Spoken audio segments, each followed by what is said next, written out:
Bonjour à tous, donc en cette rentrée des classes, donc, je vais être votre professeur d'œnologie pour quelques minutes.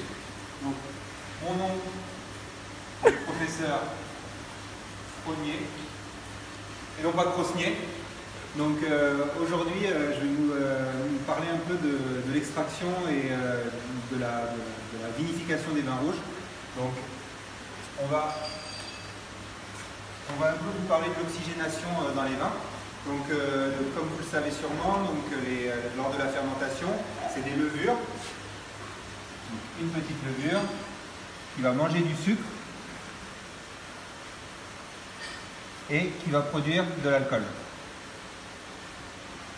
Donc, lors de cette fermentation, les levures vont produire de l'alcool, mais aussi du CO2, donc du dioxyde de carbone. Donc, dans la cuve, en fait, on va avoir le jus qui va se situer en bas de la cuve, donc ici, et les pots qui vont former un chapeau, donc qui vont flotter au-dessus des cuves. Donc lors de la fermentation, ce qu'on va faire nous, c'est qu'on fait un remontage, donc on pompe le jus d'en bas et on l'envoie en haut, comme ça, sur le chapeau, et ensuite ça percole à travers le chapeau, ça se met au contact des pots et ça va extraire les anthocyanes qui donnent la couleur et les tanins qui donnent la structure.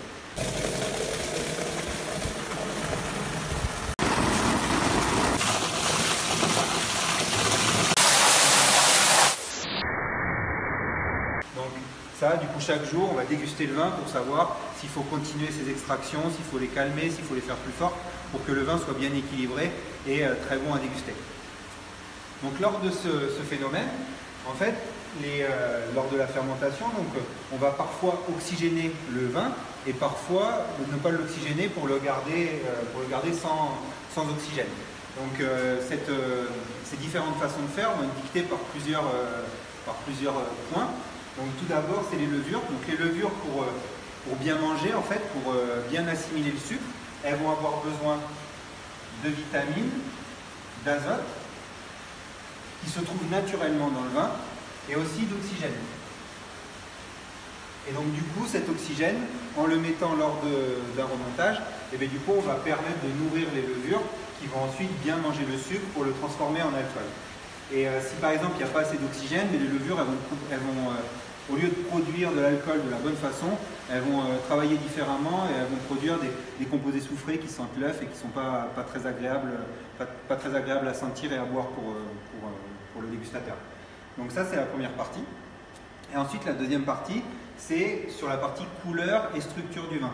Donc en fait, lors de cette extraction, on va avoir plein de molécules et de tanins et de couleurs qui vont arriver dans le vin.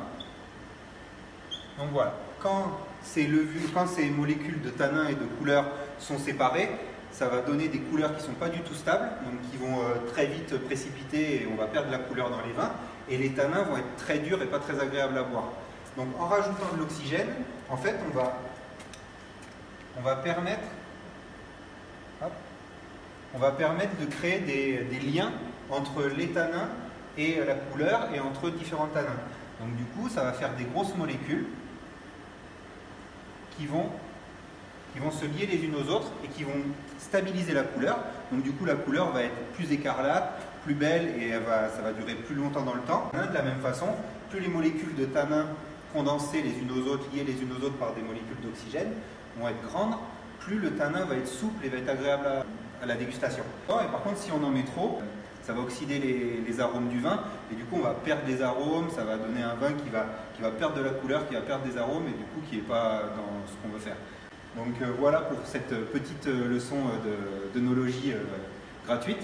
Donc par contre, moi, j'espère que vous avez bien suivi et que vous allez réviser parce que la semaine prochaine on fera une petite interro sur ce sujet-là. Merci.